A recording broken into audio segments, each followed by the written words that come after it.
No, tranqui. Gracias por recordarme. Entonces nosotros lo que tenemos por conservación de masa es que la masa que varíe dentro de nuestro volumen, que estaría aquí, va a ser igual a todo lo que salga y todo lo que entre de la superficie. Nosotros desarrollando un poquito, si ustedes ven este término acá, esto debería al tiro gritarle a ustedes que aquí podemos aplicar la ley de Gauss, ¿ya? Si nosotros aplicamos la ley de Gauss, desarrollamos un poquito, cosa que no voy a hacer el desarrollo porque está en el apunte y es facilito, y quiero centrarme más en el resultado.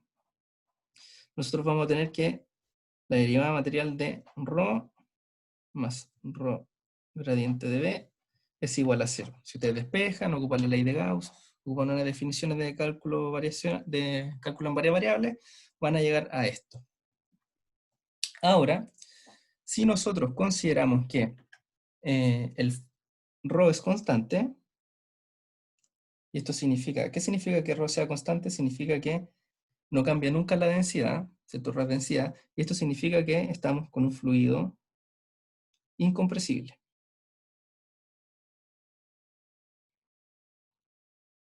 Es decir, pase lo que le pase al fluido, jamás va a cambiar su densidad, entonces es algo incompresible. Si nosotros estamos bajo esa hipótesis, podemos echarnos este término, porque la variación de la densidad siempre va a ser 0.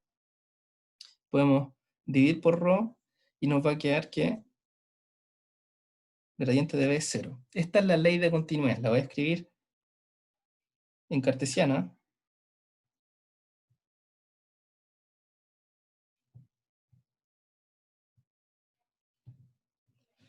Y esta ecuación de continuidad es súper, duper, duper importante y la vamos a ocupar.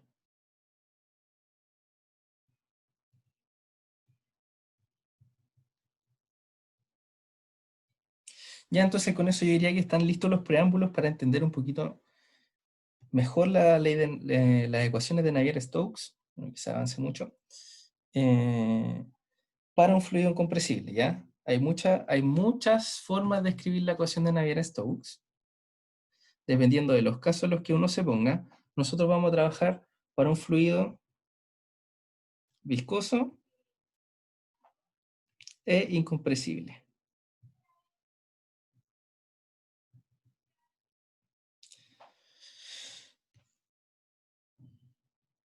Me gustaría hablar un poco de la compresibilidad antes de anotarles la ecuación de Navier-Stokes y decirles, bueno, nosotros vamos a estar asumiendo que el fluido incompresible, por lo general, un fluido, digamos, estándar para todos puede ser el agua. El agua es un buen fluido, de ejemplo, un fluido que es un líquido. Los fluidos pueden ser gases o pueden ser líquidos. Ambos fluidos incluyen ambas dos formas, ambos dos estados de la materia. En este caso, nosotros vamos a centrarnos en el estudio de los líquidos, no nos vamos a meter con los gases. Y la pregunta es, bueno, ¿cuán razonable es este supuesto de que es incompresible? ¿Ya? Yo lo quiero convencer de que es un supuesto razonable. Entonces, les voy a dar, por ejemplo, los coeficientes de los módulos de compresibilidad para el agua, para el aire y para el acero. Entonces voy a partir con el del aire, 1,42 por 10 a la 5 pascales. El acero es 160 por 10 a la 9 pascales. Y el agua es 2,2 por 10 a la 9 pascales. Estos son los coeficientes, los módulos de compresibilidad, que se escriben como KT, que es menos B de P a de B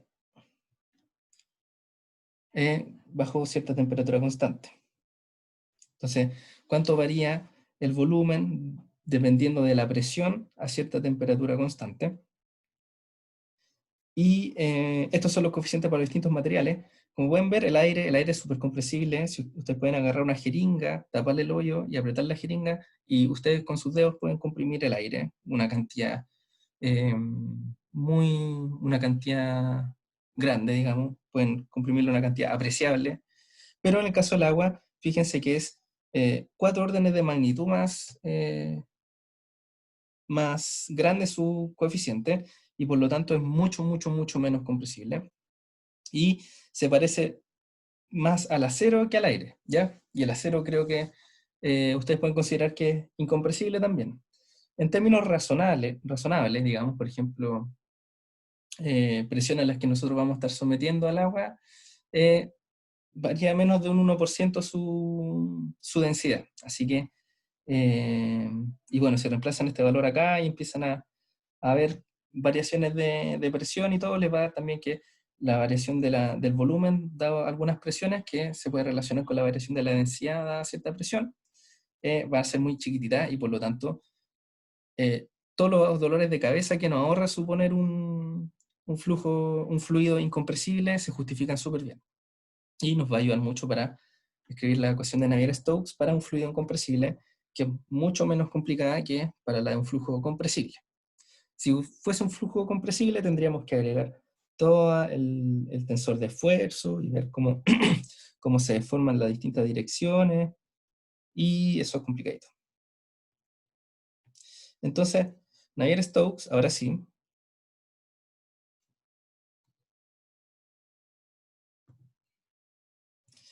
Navier-Stokes dice que la derivada material de la velocidad, ahora, como vimos la derivada material, ustedes deberían al tiro saltar y decir, ah, yo conozco eso, y esto va a ser dv de t más, como la velocidad es un campo, se escribe así su derivada material, todo esto va a ser igual a menos el gradiente de presiones más la densidad por las aceleraciones, estas son las aceleraciones internas, después les voy a escribir todos los significados, más mu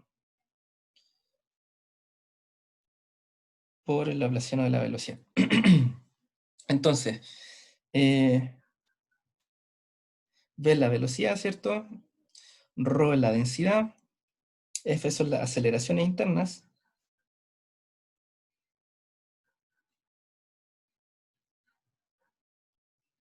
¿cuáles son las aceleraciones internas?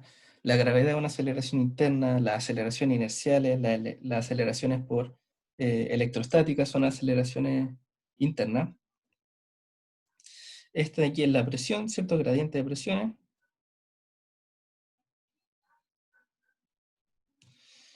Y esto de aquí es la viscosidad dinámica.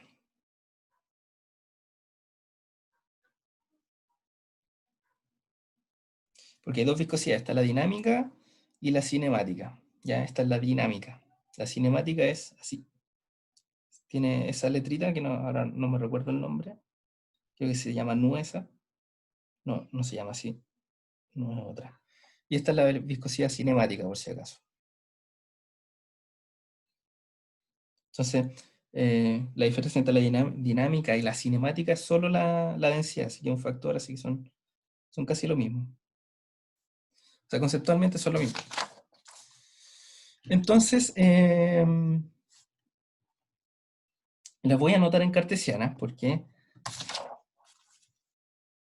en esta anotación vectorial quizás no quede muy claro, quizás no se vea tan fácilmente cómo se expresa. Así que vamos primero en el eje X. Entonces sería ρ.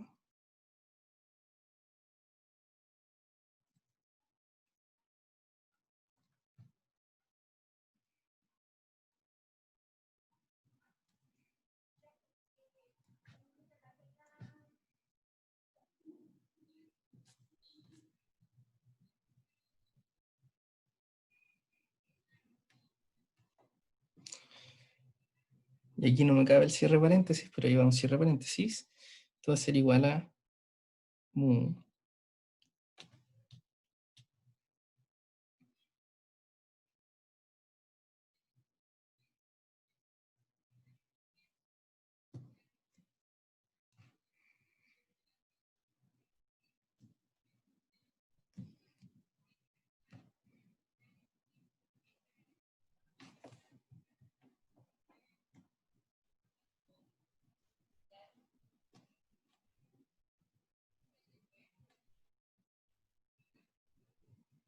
Ay, no me cabe. Ya. Si me anotar abajito mejor. Entonces esto sigue para abajo con el gradiente de presiones en X más las aceleraciones en X por la densidad. En Y cambiarían los siguientes cositos. Este se transformaría en Y.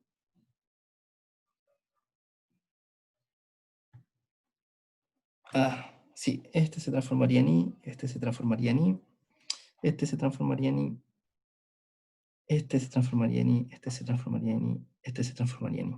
Entonces, al tiro quiero que noten algo súper importante, que aquí nosotros vamos a estar derivando parcialmente, bueno, si esto cambia Y o Z, si tomamos esas direcciones.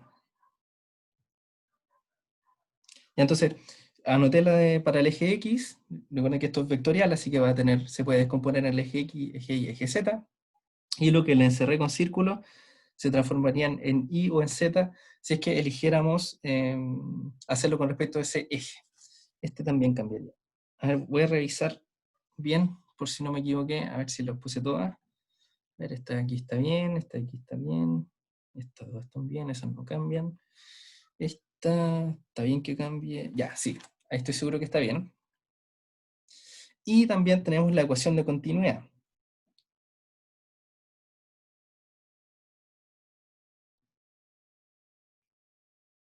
Que siempre va a ser válida, dado que estamos en un medio que se considera incompresible.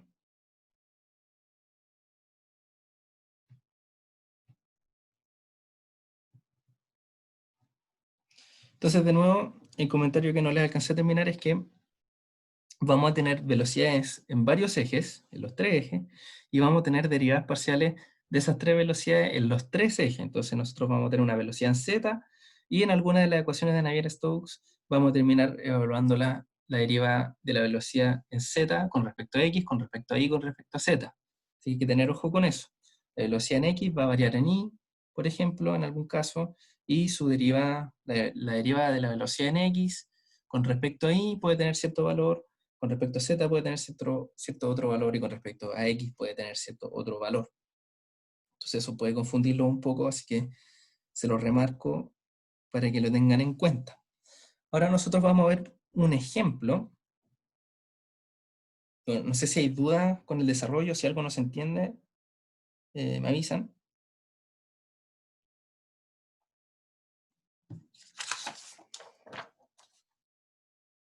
Entonces ahora podemos poner un ejemplo. A ver, si aprieto aquí, bueno.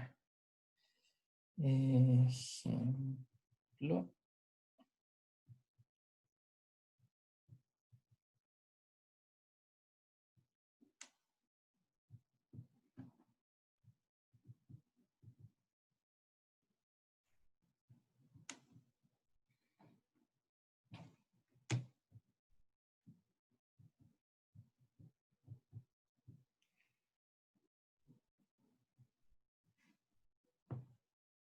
Entonces vamos a hacer un ejemplo con unas columnas de agua.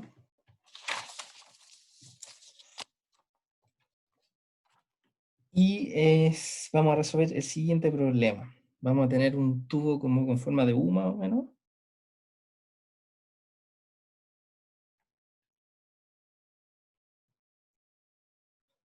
¿Ya?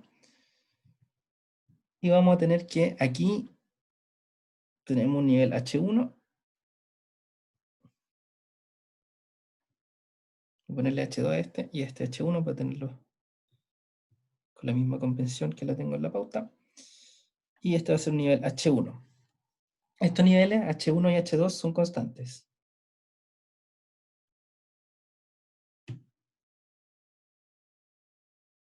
Y esto quiere decir que, a pesar de que ustedes supongo que por intuición comprenderán que si yo tengo este arreglo, H2 tendería a crecer y H1 tendería a bajar hasta que lleguen al mismo nivel, nosotros vamos a mantener estos niveles así, ¿ya?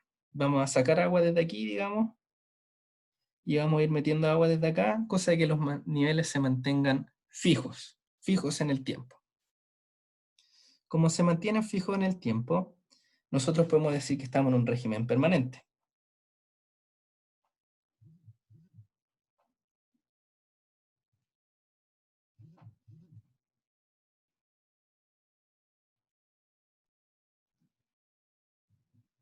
¿Qué quiere decir que estamos en un régimen permanente? Es que las derivas con respecto al tiempo son cero. Es como que hemos llegado a un equilibrio, ¿ya?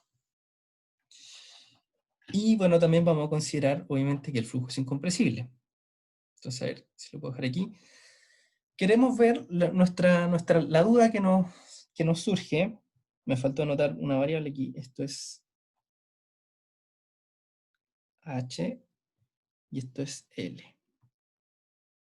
Entonces, la pregunta aquí es, si yo me paro aquí, en esta sección del tubo, o en alguna sección acá donde no está, donde es horizontal el tubo, ¿cuál va a ser la velocidad que va a estar sintiendo este flujo? Entonces, para eso nosotros vamos a agarrar nuestras ecuaciones de continuidad en Navier-Stokes, vamos a desarrollarlas para ver qué pasa con la velocidad en ese lugar. Entonces, lo primero va a ser la ecuación de continuidad.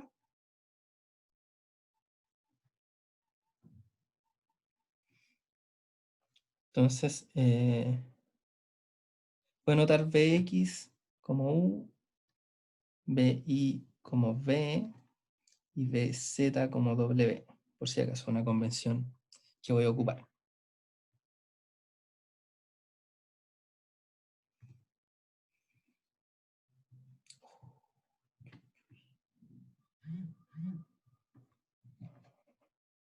Entonces, esta es nuestra ecuación de continuidad y la igualamos a 0.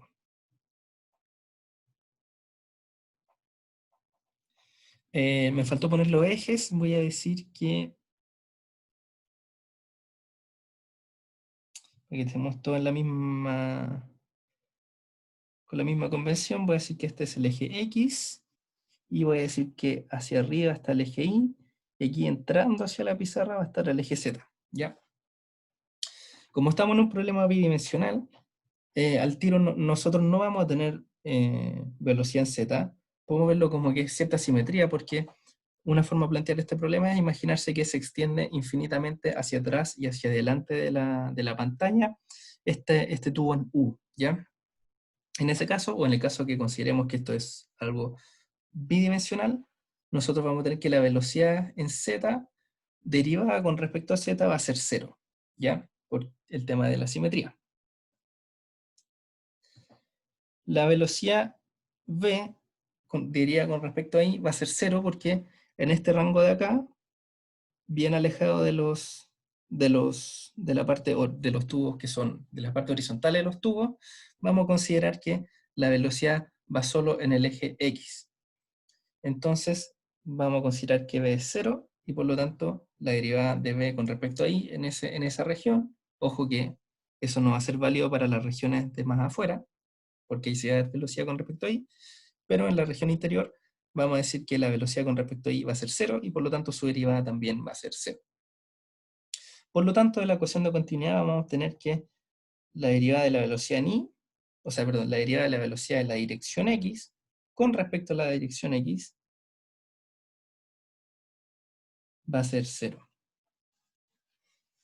Ahora vamos a plantear la ecuación de Navier-Stokes para el eje X. Entonces, Navier-Stokes en X.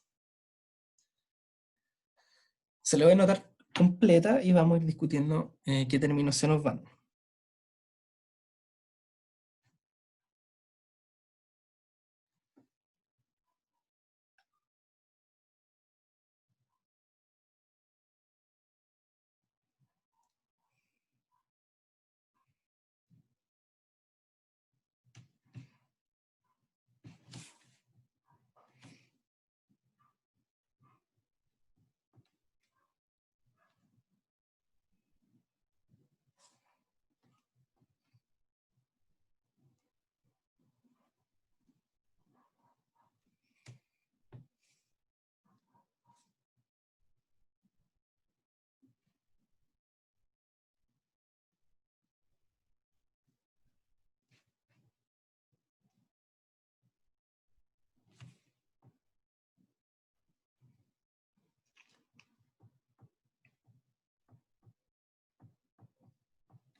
Ya.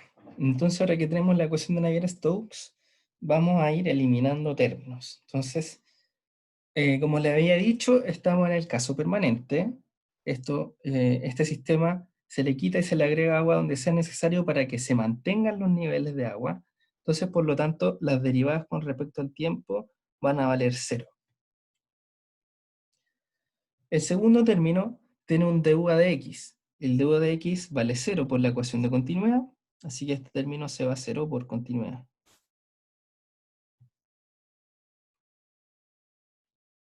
El v, el tercer término, esta velocidad vale cero, porque estamos en un rango donde consideramos que no tenemos velocidad en el eje y, estamos en un dominio, o sea, nos pusimos en el sector donde no va a haber velocidad en el eje y, por lo tanto, vale cero. Por el tema de la simetría, nosotros podemos echarnos entonces el dUA de z. Las derivadas con respecto a z van a ser siempre cero. El de P de X se conserva, tenemos que trabajarlo, más ratito lo vamos a revisitar. Por la ecuación de continuidad tenemos que dUA de X2 es cero. El dUA de I2 no podemos decir nada con respecto a eso, así que va a sobrevivir, digamos. Y por el tema de la simetría, la segunda derivada con respecto a z de la velocidad en x es cero. Me faltó anotar el último término de Navier-Stokes, así que lo voy a anotar ahora. Y es el ρ por las aceleraciones en x. En este caso, en x no hay ninguna aceleración inducida, no hay ninguna aceleración interna inducida, así que por lo tanto este término también se nos va. Si estuviéramos haciendo este problema con gravedad y estuviéramos analizando Navier-Stokes en el eje de la gravedad, digamos, en este caso sería en el eje Y, este término no valdría cero y valdría G. En este caso estamos analizándolo en el eje X y por lo tanto las aceleraciones internas valdrían cero en este eje. Desarrollando un poquito esa idea, en este caso podemos anotar que las aceleraciones internas son un vector, y en el eje X y en el eje Z son 0, y en el eje Y es G, por si acaso. Entonces, en este caso, como el eje X se va a 0. Y por lo tanto vamos a tener la siguiente ecuación.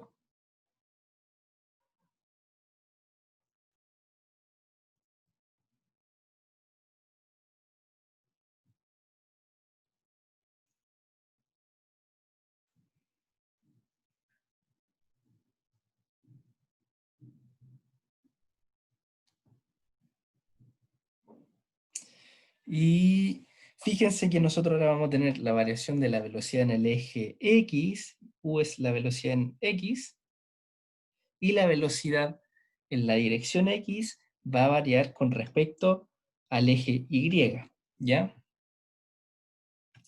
Ahora, trabajemos un poquito el término de las presiones, así que voy a hacer un zoom, o voy a ampliar la zona que nos interesa, que es la que está justo al medio. Supongamos que hacia los lados se encuentra los tubos que van hacia arriba, y aquí nosotros nos vamos a poner en un punto cualquiera. Vamos a ponernos en un punto A. A ver, tengo que dibujar el nivel H1. Entonces aquí tenemos H1.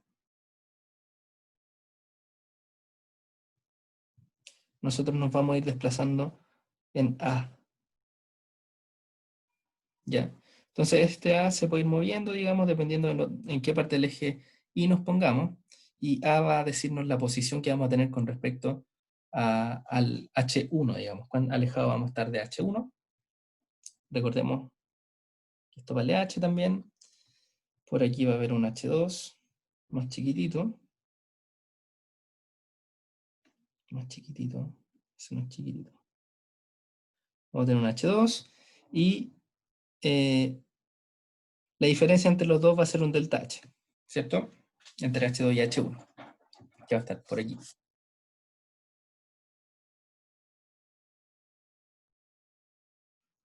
No sé si se entiende mi dibujo, dígame si se entiende o no.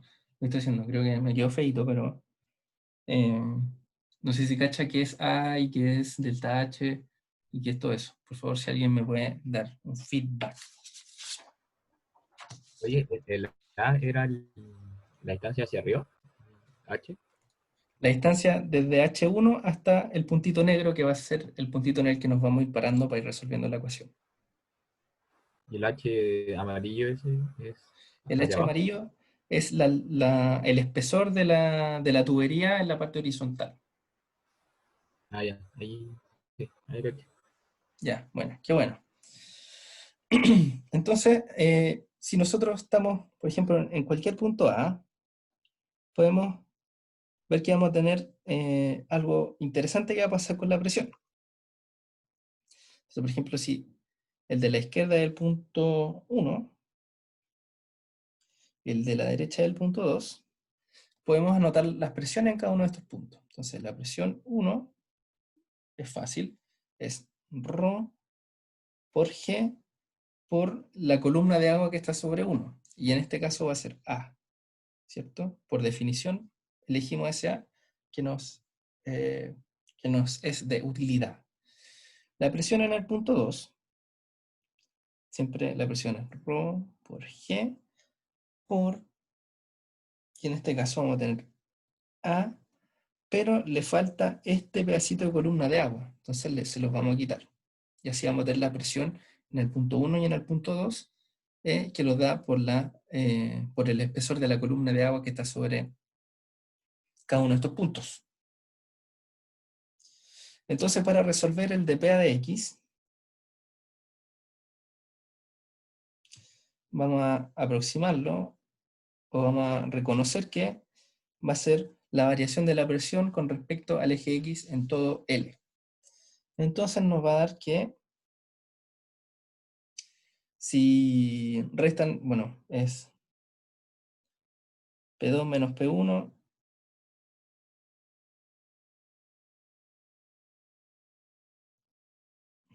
sobre L. Esto va a ser delta H, delta H rho G sobre L, ¿cierto? Y entonces, ahora tenemos que poner esto en la ecuación de Navier-Stokes, ¿cierto?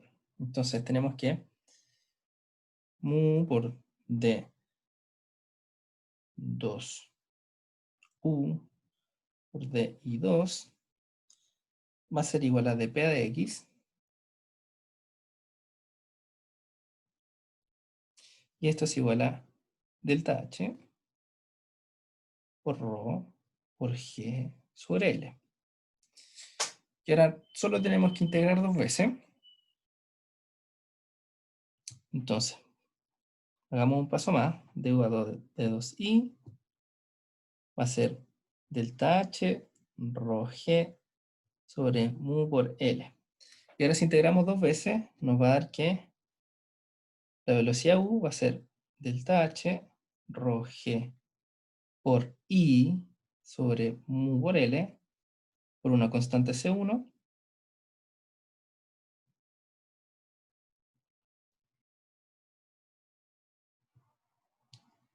Integramos dos veces, así que me sale 2i en verdad. Me sale un i cuadrado medios, una constante 1 más i por C2 más C3. Y este no tiene constante de integración porque es el primero. De nuevo, voy a integrar de nuevo porque me enredé. Ya, integramos dos veces, entonces nos va a quedar i cuadrado delta h rho g 2 mu L. Y como integramos dos veces nos salen dos constantes. Entonces, C1i más C2. Ahí sí. ¿Dudas?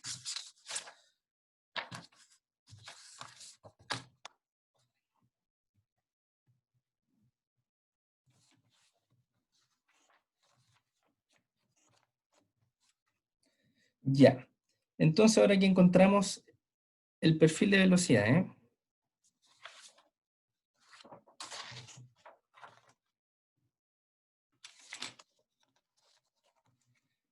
nos falta imponer las condiciones de borde del problema para encontrar los valores, ¿cierto? Entonces volvamos un poquito acá. Y veamos lo que va a estar pasando. Entonces, quizás volvamos al dibujo, al primero mejor. Lo que va a estar pasando es que va a haber una parábola aquí, ¿cierto? Porque nos dio de orden 2, que va a estar llevando flujo desde este lado a este lado, ¿cierto? Lo que nosotros vamos a considerar como condición de borde es que en los puntos donde choca el fluido con la barrera, la velocidad es cero. ¿Ya? Aquí U en H igual a U en 0, que es igual a 0. ¿Por qué vamos a considerar eso? Nosotros vamos a considerar que hay como cierta clase de solidaridad entre la tubería y el fluido. Por cierto, es un supuesto muy común que se hace en mecánica de fluido, es algo bien que siempre se hace, ¿no? Algo que me inventé yo, digamos, y que cuando nosotros tenemos unas paredes inmóviles, vamos a considerar que la primera particulita de agua, digamos, considerando el agua como un continuo, que la primera capa de agua, de espesor cero, digamos, va a estar solidaria al plano de la tubería, y eso nos va a dar nuestras condiciones de borde. Entonces, en estos lados la velocidad va a valer cero porque está pegado a las paredes de la tubería, y en el resto vamos a tener una libertad para tener distintas velocidades. Entonces, si nosotros aplicamos la condición de borde, bueno, esto es nuestras condiciones de borde, si ponemos que I vale 0, se nos va a C2. Si imponemos que en I igual H, U igual 0, nos debería dar que C es rho G delta H sobre 2 mu L por H. Y entonces, si nosotros desarrollamos esto algebraicamente, el resultado que nos da es rho G delta H sobre 2 mu L de HI menos I cuadrado. Entonces tenemos un perfil parabólico que va a ser de esta forma.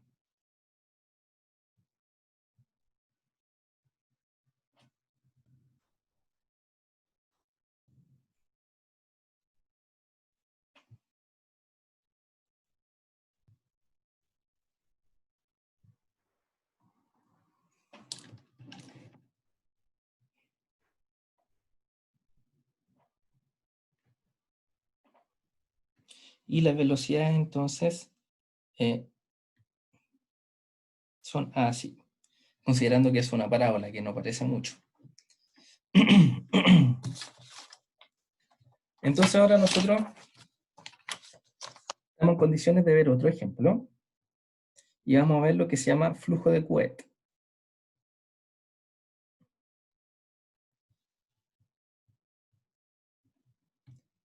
Oh, escribí muy mal.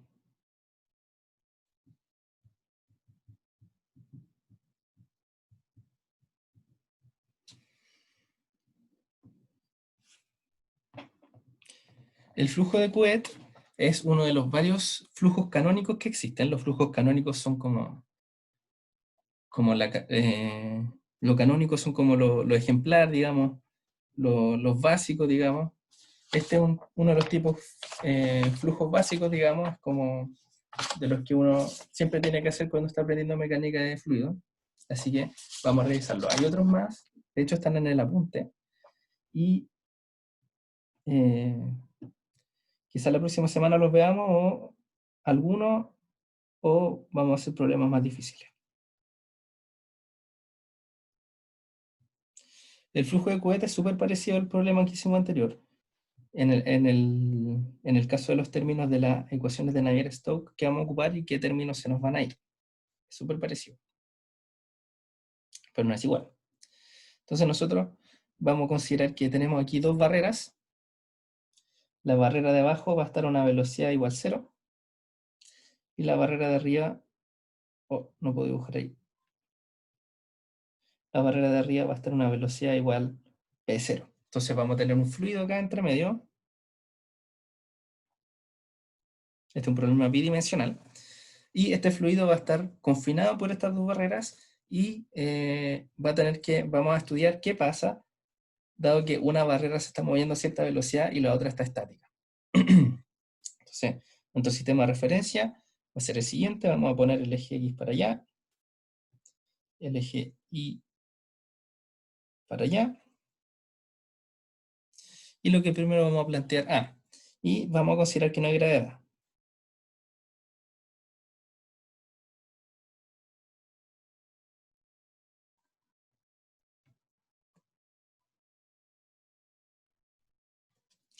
Entonces nosotros lo que primero vamos a hacer va a ser plantear la ecuación de continuidad. Eso es lo que siempre se hace primero, que es la más fácil.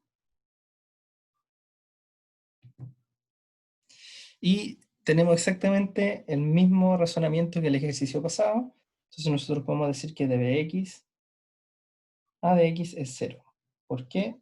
Porque vamos a considerar que no hay velocidades en el eje Y, digamos, no hay movimiento de masa en el eje transversal. Y vamos a considerar que este es un problema bidimensional, así que hay una simetría en torno al eje Z. ¿Cierto? Z.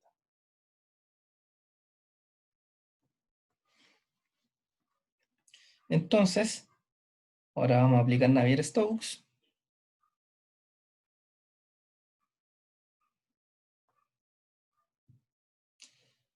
Y lo voy a anotar.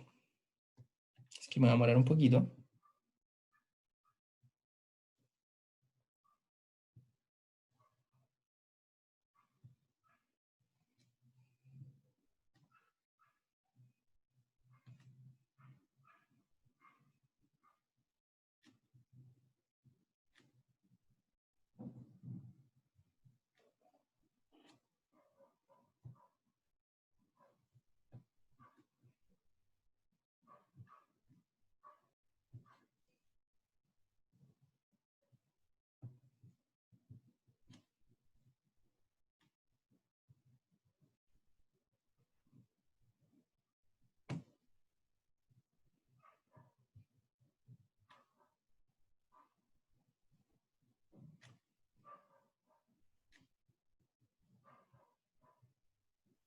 Lo recomendable cuando se enfrentan a este tipo de problemas, siempre anotar la ecuación de Navier-Stokes entera y de ir eliminando términos para no confundirse. ¿Ya? Ahora ustedes van a tener que hacer una tarea de esto, así que probablemente no les toque resolver tantas de estas cosas. Entonces, bueno, el primer término se nos va al tiro porque nosotros estamos en el régimen permanente, estamos considerando que estas placas llevan una eternidad moviéndose y que ya todo llegó a su equilibrio, así que la velocidad en X no debería variar con el tiempo. Entonces nos echamos este término. La ecuación de continuidad, disculpen, la ecuación de continuidad, entonces nos dice que la derivada con respecto a X vale 0, y por lo tanto podemos echarnos el segundo término.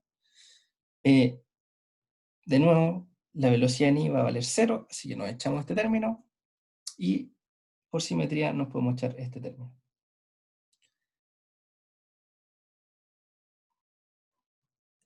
Ahora vamos a considerar que no hay variación de la presión con respecto a X, porque la presión en este punto debiese ser igual a la presión de este punto, no sé si lo pueden ver. Además, tampoco habría presión en un problema en el que no hay gravedad, así que vamos a considerar que no hay efecto de la presión en este problema. Así que nos queda una ecuación facilita, que es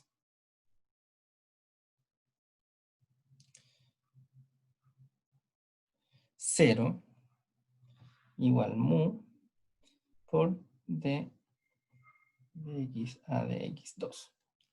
Y esta es una ecuación que ustedes debiesen saber resolver. Nos podemos echar el mu, ¿cierto? Y nos va a quedar que bx, perdón, me equivoqué aquí, no es con respecto a x, es con respecto a y. Porque sobrevive... no me eché estos términos de acá arriba, perdón. Vamos a ver estos, no, me está adelantando. Entonces, bueno, la velocidad en z, ya por simetría se pueden ir. La velocidad en i vale 0, y ahí sí nos sobrevive este término, y por lo tanto es el único que nos sobrevive. por dado que nos echamos todo lo otro. Y aquí nos da que Bx va a ser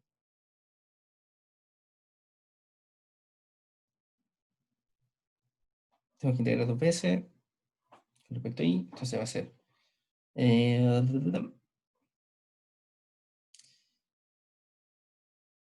C1x más C2. La primera integral nos bota una constante, la segunda integral va a ser C1x más C2. ¿Sí? Ahora de nuevo volvamos al dibujito. Ups. Bueno, ahí se puede ver todo. Y en el dibujito ya nos están dando al tiro las condiciones de borde. Entonces sabemos que Bx en 0 vale 0 y Bx en...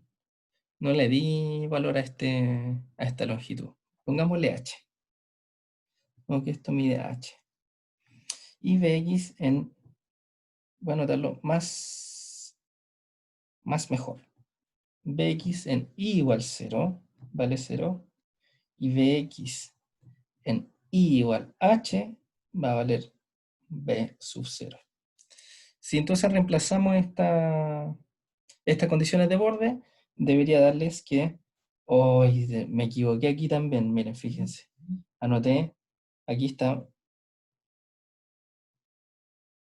está mal esto, porque estoy integrando con respecto al eje Y, entonces aquí no me aparece un X, me aparece un Y.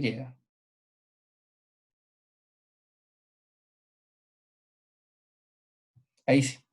Y ahora sí podemos reemplazar el resultado y nos va a dar B0 por Y sobre H le pusimos. Y ahí estamos. Bueno, esto es lo que tenía preparado para ahora, terminé un poquitito antes. Así que, bueno, siempre son bienvenidas las preguntas. Y si alguien quiere preguntar de esto de la tarea, también les dejo el micrófono abierto. Voy a quedarme un ratito aquí y si alguien tiene dudas las puede expresar con confianza.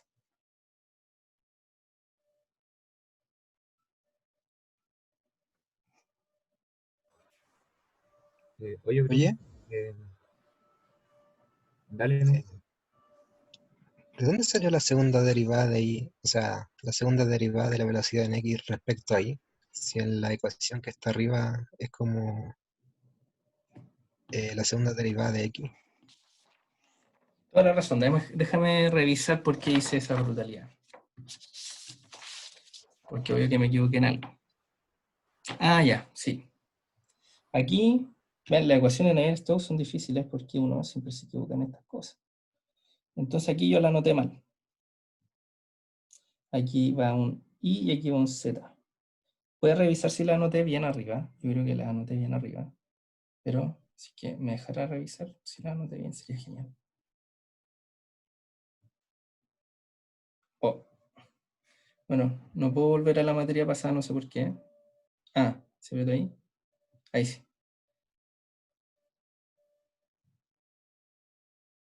Sí, aquí están mal anotados. Van unos X, a dejar ver si lo anoté bien arriba. Si pasé bien la materia, por lo menos. Y aquí, por ejemplo, aquí está bien anotado. Estos son siempre los Bx. ¿Ya? Y cuando la anoté por primera vez, ya, también está bien, sí. Entonces me equivoqué al pasarla de mi mente y apunte al... No sé dónde la anoté mal, la anoté en el... No, lo tenía bien en el apunte, solo la anoté mal en... ¿Va? Ahí está. La anoté mal aquí en la pizarrita. Eso, así que... bueno, entonces comentamos un poco por qué valen cero, entonces, porque yo lo hice pensando en las velocidades, ¿cierto? En las velocidades mal anotadas. Entonces, a ver, ¿por qué se me va el lápiz? Ya, entonces, la velocidad en x derivado con respecto a x, sabemos que no va a hacer nada, porque la velocidad en x con respecto a este x, a lo largo de este eje, la velocidad en x no debería cambiar, ¿cierto? La velocidad en x debería mantenerse. Así que esto está bien que sea 0. La velocidad en i, no podemos decir nada con respecto a y, es la que vamos a estar trabajando. Y, o sea, la velocidad en x derivado con respecto a y, es la que no podemos decir nada al respecto. Y la velocidad en x derivada con respecto a z se va porque tenemos simetría en z, o tenemos un problema bidimensional. Son equivalentes esas dos formas de echarse ese término, digamos. Así que ahí, ¿cachaste que? ¿Por qué? ¿Esa era tu pregunta? Sí, sí, ahora sí. Gracias. Qué bueno que te diste cuenta, porque yo lo había notado muy mal. ¿La otra pregunta? No, era lo mismo. Ah, bueno, ya. Pero significa que están atentos, me alegro. Entonces, bueno, moraleja de la ecuación de Navier-Stokes, tener harto cuidado con esto. Yo el año pasado hice una auxiliar y me equivoqué en lo mismo. Y eso que no estoy ocupando esa misma pauta. Y eso, po, tengan harto cuidado porque aquí nosotros estamos derivando con respecto a los tres ejes y considerando las tres componentes de la velocidad. Así que es muy fácil que me pase lo que me pasó.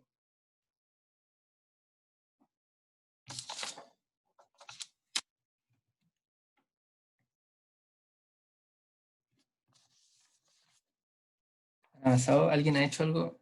Vale, ¿quiénes no han hecho nada de la tarea? Yo, Yo no he hecho nada tampoco. Yo Tengo tampoco. la tercera 2, carpeta. 3. ¿Cuánto? 3 de 6. Y ahí los otros 3 ¿han hecho algo? Digan si han hecho algo. Si no dicen nada es porque...